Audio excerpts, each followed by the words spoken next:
¿Qué tal? ¿Cómo están? Bienvenidos una semana más a Informe Valladolid. Estos días la ciudad vive días de cine. Ya saben que se celebra la Semana Internacional de Cine de Valladolid. Enseguida les vamos a contar todos los detalles de la edición de este año y también les vamos a mostrar cómo es el rodaje de una serie, porque nos hemos colado en el rodaje de Memento Mori. Enseguida van a conocer todas las curiosidades, pero antes vamos a darles una pequeña pista de la invitada que va a estar hoy aquí con nosotros.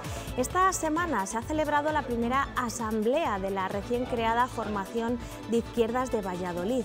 ECUO, Alianza Verde, Izquierda Unida y Podemos trabajan ya de cara a las próximas elecciones municipales del mes de mayo para perfilar su candidatura. A comienzos del próximo año esperan tener asentadas las nuevas bases de esta alianza. ¿Cuáles son las tareas que tenemos pendientes hasta mayo? Enseguida se la vamos a presentar a nuestra invitada, pero como ya les contábamos, Valladolid es una ciudad, se ha convertido en una ciudad de rodajes. En este 2022 hemos asistido a cerca de 60 producciones, tanto de series como de cine. Es algo que nunca había ocurrido en la historia de Valladolid. Y hemos podido adentrarnos en el rodaje de una de esas series que, como sabrán o habrán visto por las calles de Valladolid, se está rodando estas semanas. Es Memento Mori, que está basada en la novela homónima de César Pérez Gellida. Hemos podido hablar con el director, con los actores y conocer todos los entresijos y las curiosidades de cómo se rueda una serie de estas características.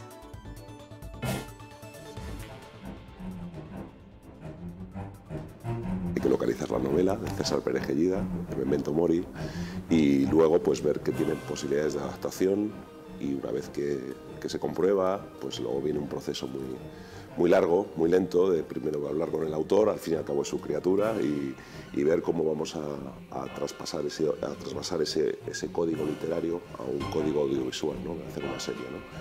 Eso es el primer paso. Cada vez hay más series españolas y cada vez cuesta más a los productores sacar adelante los rodajes en busca permanente de recursos técnicos y artísticos, aunque Valladolid es, una vez más, escenario protagonista de todo tipo de grabaciones audiovisuales. Desde el primer momento, que igual que en la novela, pasa en la novela que Valladolid tiene mucha presencia, pues que fuese un personaje más, y queríamos construir una ciudad que fuese una parte esencial, porque afecta en la vida de los personajes, desde el punto de vista de sus relaciones sociales y también desde el punto de vista de cómo la ciudad le afecta una vez aparece el caso del asesino que empieza a generar muertes en la ciudad.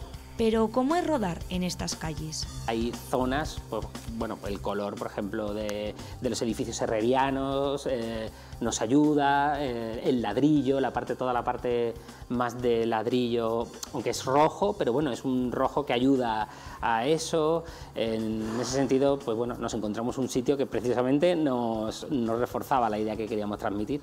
Las escenas de exteriores siempre son las más complejas, ¿no? Sobre todo cuando tienes un decorado grande, como puede ser un puente, por ejemplo el puente de Poniente, que hemos estado ya un par de veces allí, ¿no?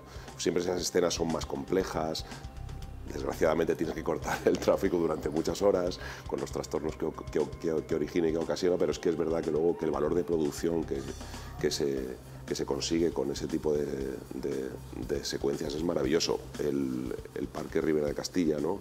Maravillosas, hemos sacado ahí unas secuencias buenísimas, y claro, ahí es que es otro valor de producción. Y es que antes de comenzar cualquier rodaje es vital tener todo preparado, desde seleccionar las localizaciones. Para nosotros era muy importante rodar aquí, primero por una razón. Valladolid en la novela era muy importante, era un personaje más, y nosotros queríamos que también fuera un personaje más en la serie. Hemos encontrado en esta ciudad unas localizaciones que son maravillosas, ¿no? y que cuando vinimos aquí a localizar las primeras veces decía, ya tuvimos claro determinadas secuencias, casi no es que estuvieran escritas para esos sets, pero prácticamente, ¿no? Porque, por ejemplo, lo que te he dicho del puente de Poniente o del Ribera de Castilla, el pasaje Gutiérrez, no sé, el centro de la ciudad, ¿no? El otro día hubo una secuencia de persecución y claro, hay rincones muy chulos, ¿no? Muy bonitos y que les hemos sacado mucho partido. Hasta convocar en un mismo lugar y en una misma franja temporal a servicios técnicos y equipos humanos. El equipo es que es una maravilla porque estamos todos ahí, hay muy buena armonía y además que todo el mundo, la entrega es absoluta. Todos los integrantes de todos los departamentos tienen mucho talento y luego mucha calidad humana, que al final cuando pasas mucho tiempo y con personajes con un desarrollo tan complejo se agradece sentir que todo el equipo va a una. Te lleva a hacer familia siempre y cuando estás fuera de casa, como es este caso, aunque el único que juega en casa de todo el equipo enseguida hacemos migas. El vestuario de los personajes comienza por la elección del director, pero es un trabajo de todos. La construcción siempre es del director, pero llega un momento en el que es entre los dos. Pues yo te recomiendo que uses esto, o quizás este personaje podría llevar esto porque igual le pega por la personalidad que tiene. El actor también es una parte muy importante porque ese personaje también ellos lo crean desde su casa. O sea, ellos cuando leen los guiones, cuando empiezan a desgranar un poco lo que van a construir como personaje, ellos siempre tienen notas y apuntes que te dan muchos detalles y muchos datos a la hora de poder cerrar ciertas cosas, ¿no? En un personaje siempre te dicen, pues yo, por ejemplo, creo que llevaría un boli porque es nervioso y lo cliquea todo el rato. Entonces, la construcción siempre se va como nutriendo. Llega el momento de seleccionar figurantes y se decidió buscarlos en la ciudad protagonista de la historia. Largas colas y aspirantes de todas las edades esperaron pacientemente para el casting. Cada papel es distinto, por lo que antes de meterse en la piel de sus personajes, dicen hacer un estudio previo. Yo las veces que he hecho de policía ha habido un asesoramiento detrás, incluso de ir allí a la galería de tiro, ir allí en Madrid a Canillas, leyendo la novela, viendo cómo puede ser, por ejemplo, este tío aquí, un policía de 54 años en Valladolid, que es una ciudad aparentemente tranquila. Una vez todo listo, es el momento de rodar, y Valladolid dicen que es una ciudad muy cómoda. Es una maravilla porque es comodísimo, vas a trabajar andando, que eso en Madrid es un imposible, con la frescura de las calles de Valladolid, ¿no? De que tenga exterior. Una de las suertes que tenemos grabando en Valladolid es que está todo muy asequible, está todo muy a mano, ¿no? Y parece que no, pero eso siempre te dulcifica muchísimo el trabajo. Además, el autor de la novela está presente en el rodaje, por lo que cualquier duda con los personajes no dudan en acudir a él. Es una gozada como tener como la cabeza creadora por aquí y tener la oportunidad de hablar con él, de preguntarle, de compartir, de saber si estás llevando como el personaje por donde se supone que tiene que ir. A esta producción se le suman 50 más que se han podido rodar en la ciudad. Hombres G o Zona Vacía han tenido también como protagonistas las calles de la ciudad.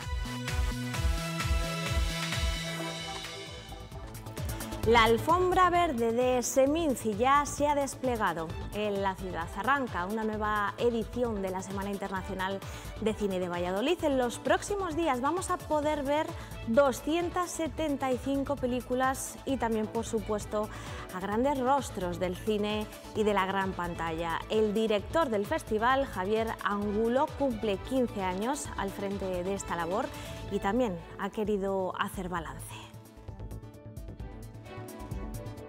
Un año más regresa la Semana Internacional del Cine de Valladolid, que alcanza ya su edición número 67 y que culminará el domingo 29 con la gala de clausura.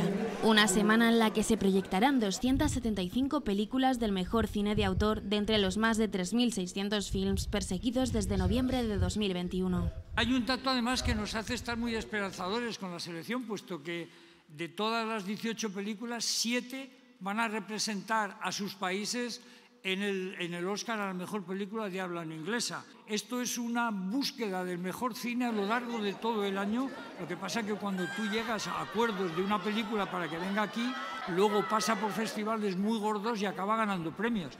Pero que la gente no piense que las pillamos cuando han ganado un premio. Estaban ya en la cesta de la compra. Vuelven los aforos completos en las salas, también los abonos ya completamente agotados y las proyecciones dirigidas a espectadores de entre 4 y 18 años con las secciones Seminci Joven y Mini Seminci, que contarán con largometrajes, cortos y películas de animación para los más pequeños de la casa. Desde el año 20 no habían podido venir, el año 19 tuvimos 31.000 chavales escolares.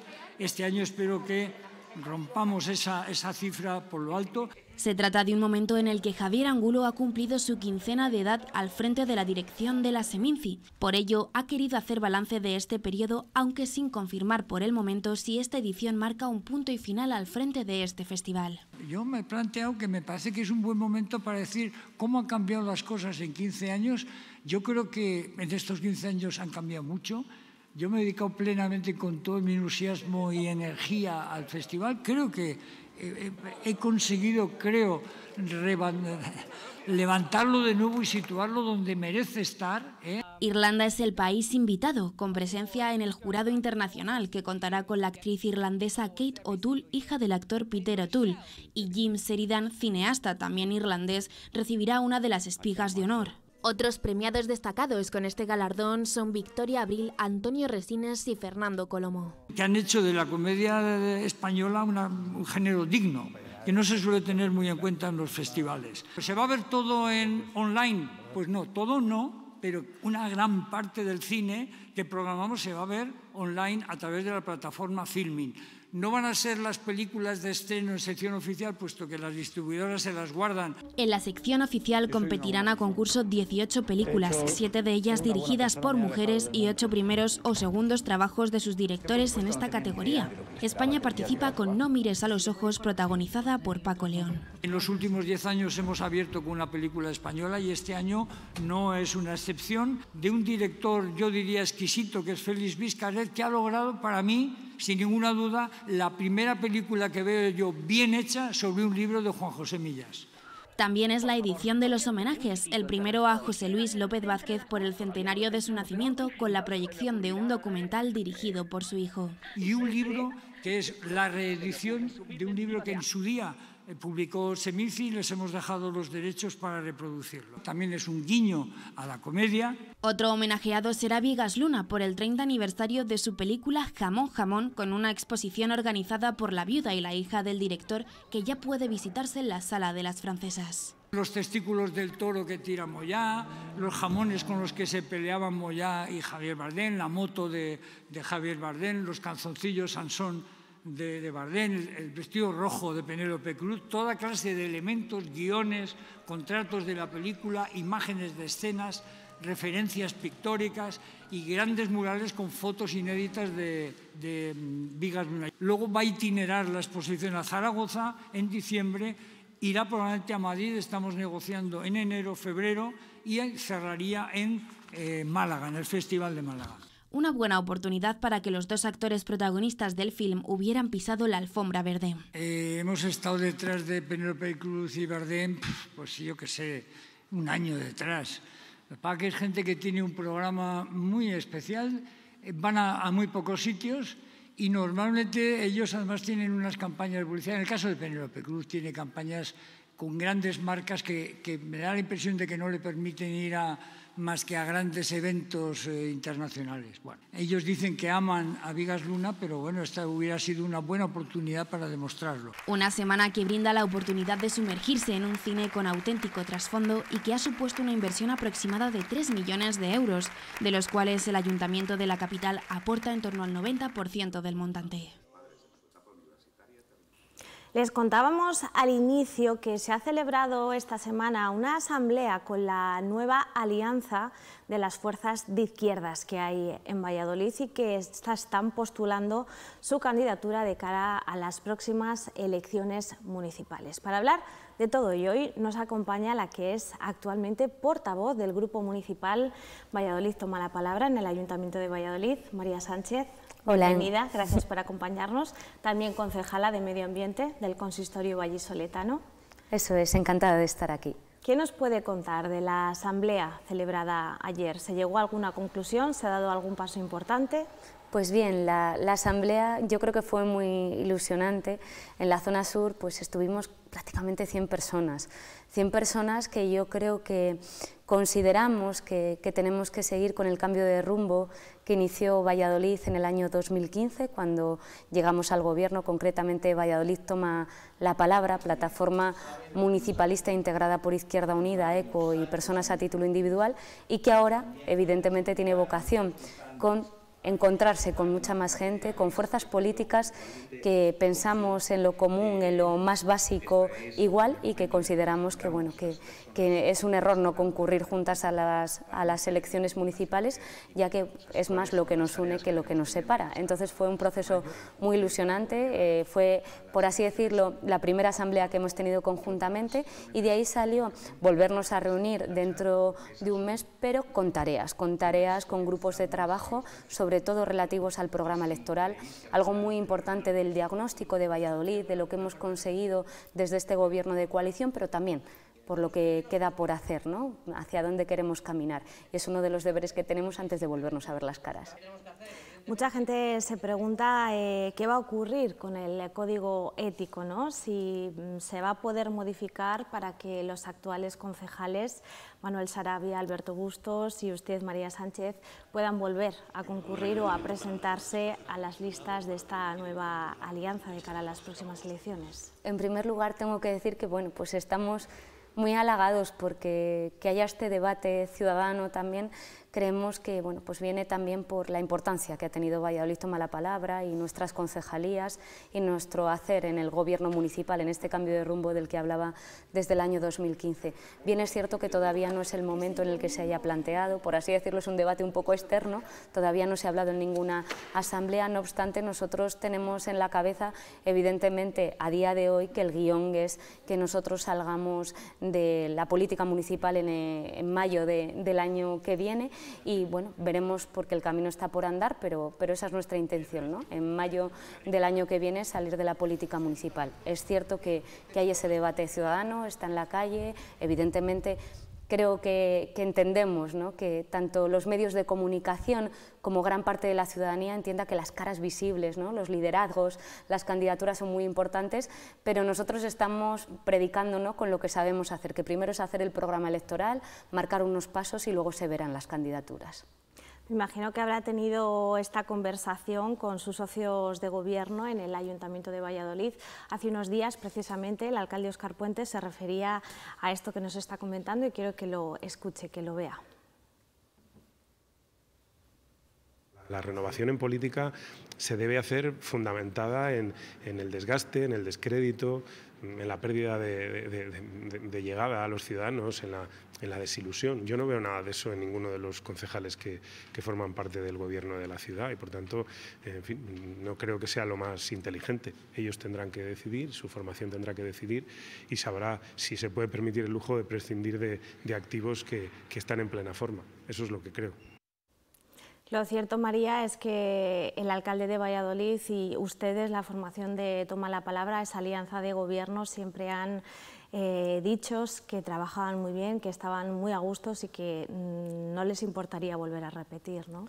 Precisamente yo creo que esas declaraciones de Óscar que acabamos de ver son fruto, pues, del trabajo, ¿no?, del trabajo común que hemos tenido dos organizaciones políticas diferentes, con nuestras diferencias, que algunas veces evidentemente han sido públicas, otras veces no.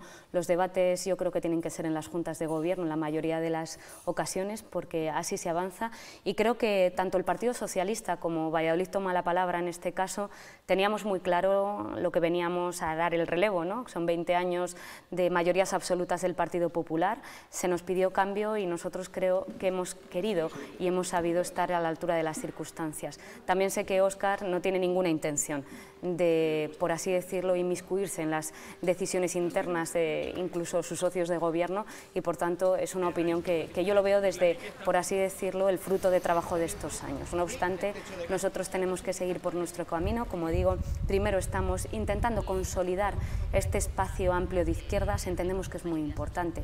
Para que nos hagamos a la idea, en las últimas elecciones sacó cerca de 5.000 votos aproximadamente, lo que no se tradujo en ningún concejal, y entendemos que sumar fuerzas siempre es importantísimo de cara a mantener un gobierno de izquierdas, que es nuestro objetivo. Nuestro objetivo no simplemente por tener un gobierno, sino por transformar, y creemos que en materia de servicios públicos, de municipalizaciones, como puede ser el caso del agua, pero que no se ha quedado ahí en un ejemplo, por así decirlo, muy reconocido a nivel estatal, sino que hemos seguido dando pasos con Nevasa, ahora también con el sistema de bicicletas públicas o también la recogida de papel. es un modelo de ciudad, o también evidentemente desde el punto de vista urbanístico, social, con todo ese cambio en el presupuesto que hemos hecho para precisamente que las personas más vulnerables no se queden en el camino. Podría decir muchísimas cosas, pero tenemos evidentemente mucho trabajo a las espaldas, pero también una mirada puesta a medio y largo plazo con muchísima ilusión, independientemente de quién se presente y quién sea la cara visible.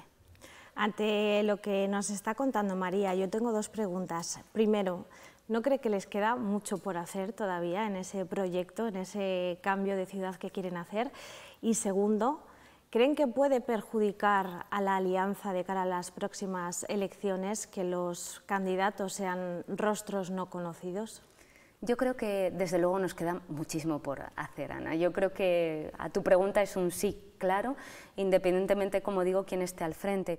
Yo la verdad y personalmente, claro, siempre he estado en política y normalmente cuando mucha gente escucha esto es como le lleva a la cabeza una política, por así decirlo, representativa, institucional, una política por la que cobras, ¿no? Yo, por ejemplo, tengo dedicación exclusiva desde que estoy en el gobierno. Antes estaba en la oposición 4 años y no tuve dedicación exclusiva. Pero antes de eso yo siempre he participado de manera muy activa en colectivos sociales y creo que mucha gente hace política de esta manera. Lo que no quita que, por ejemplo, no seas candidato en unas determinadas elecciones y sigas aportando todo tu bagaje y tu experiencia. Por tanto, creo que nosotros tres vamos a estar ahí, sea el papel que sea el que tengamos. Y por otra parte, cuando hablabas de los rostros conocidos, ¿no? Yo creo que la política es muy incierta y te comentaba al principio que sé que mucha gente, y me parece lógico, de mucha importancia a las caras, a quien esté, y más yo creo en la política municipal, ¿no? Que es tan cercana. Pero también es cierto que también da importancia a los relevos, ¿no? Y al saber que evidentemente las organizaciones son mucho más que las caras que lo representan. Yo creo que ese es el debate ahora que hay, como decía, un poco externo, pero en nuestro espacio todavía no nos lo hemos planteado. Nosotros tenemos en la cabeza salir en junio y veremos los próximos meses lo que se plantea. Pero, como digo, creo que es un halago para nosotros porque mucha gente reconoce el trabajo que estamos haciendo en el equipo de gobierno. Un trabajo que yo creo que una de las cosas a destacar es el giro en la gestión directa de los servicios públicos, como comentaba antes, de Aquaval, de Nevasa. Ahora se quiere también remunicipalizar el servicio de recogida de papel. Eso es. ¿Cómo se encuentra ese proceso? Bien, ya se ha materializado porque en la última Junta de Gobierno, el miércoles pasado, creo recordar, ya hemos aprobado esta gestión directa. Para que podamos entender qué supone esto para un ayuntamiento, para la ciudadanía, porque muchas veces se nos dice, y con el agua en el mandato pasado era una especie de crítica que era, digamos, una cuestión ideológica. Y yo siempre digo que en política todas las cuestiones son ideológicas y pensar que un derecho humano como es el agua tiene que estar gestionado de manera directa no solo es una cuestión de grandes principios, sino que es una cuestión que se materializa con hechos.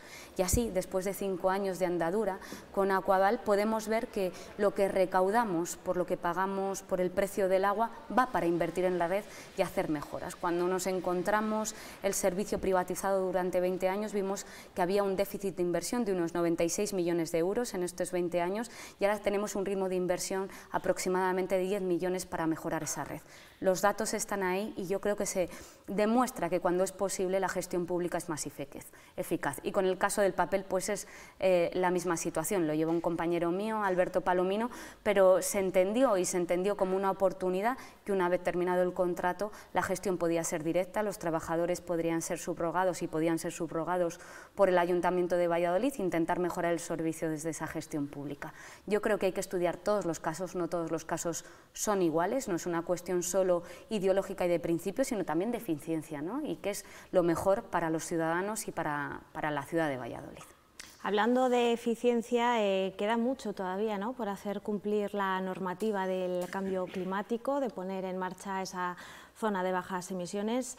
¿Cómo va a afectar a los ciudadanos de cara al segundo semestre de 2023 todo esto que le estamos comentando? Bien, la Ley de Cambio Climático, aprobada por el Consejo de Ministros, establece que las ciudades mayores de 50.000 habitantes tenemos que tener una zona de bajas emisiones, que quiere decir que sea una zona restringida a los vehículos más contaminantes antes de que finalice el año 2023. Desde el Ayuntamiento de Valladolid queríamos ir haciendo los deberes con tiempo y por eso aprobamos un plan de calidad ambiental que evidentemente tuvo un diálogo previo con todas las entidades relacionadas con el mundo de la movilidad, pero también evidentemente con comerciantes y también con entidades empresariales que están dentro de la zona que se había diseñado para poder charlar y ver cómo podemos cumplir esa normativa. Recordamos que es una norma que hay que cumplir, no es una cuestión de gestión municipal, sino una norma obligatoria. Eso está claro y muchas veces yo creo que a veces se quiere confundir y yo digo que quien vaya a las próximas elecciones municipales con un programa electoral que no contemple una zona de bajas emisiones estará directamente prevaricando, porque la ley de cambio climático dice que en Valladolid es obligatorio tener esa zona de bajas emisiones. Por tanto, no vale con mirar para otro lado. Pero es que además desde el Gobierno municipal nos lo creemos. Entendemos que esto es una oportunidad para respirar un mejor aire. Estamos viendo, ¿no?, cada vez más datos. Creo que la gente cada vez está más concienciada de que la contaminación evidentemente afecta a nuestras vidas, pero no solo una contaminación del aire, que yo creo que cada vez está más presente en nuestras vidas esos datos, esas informaciones, sino también acústica y de todo tipo, ¿no? Entonces, por eso yo creo que es importante abrir ese camino. Ahora estamos en fase de redacción de esa ordenanza que regule la zona, una zona que evidentemente va a tener unos plazos de cumplimiento. No queríamos hacerlo todo a la vez, sino que queremos ir estableciendo peldaños para que, por ejemplo, al finalizar el año 2023 no puedan entrar los vehículos más contaminantes como es normal y luego progresivamente así hasta el año 2030, que es el tiempo límite que nos marca la legislación. Hay otras ciudades que están tomando la delantera, como Madrid y Barcelona, y también como este es un tema polémico y está habiendo sentencias judiciales, a los que venimos en este caso por detrás nos está ayudando a ver esas sentencias y poder interpretar esa doctrina de los jueces que es tan importante a la hora de legislar. Esta semana conocíamos también que el Ayuntamiento de Valladolid da luz verde a Switch Mobility para que comience las obras de la construcción de su nueva fábrica. Sin duda un proyecto que va a contribuir también, ¿no?, al ahorro energético y también a la reducción de los gases más contaminantes. La verdad es que yo creo que es una buenísima noticia para la ciudad de Valladolid y también, por qué no decirlo, era uno de los objetivos que teníamos cuando entramos en el Gobierno.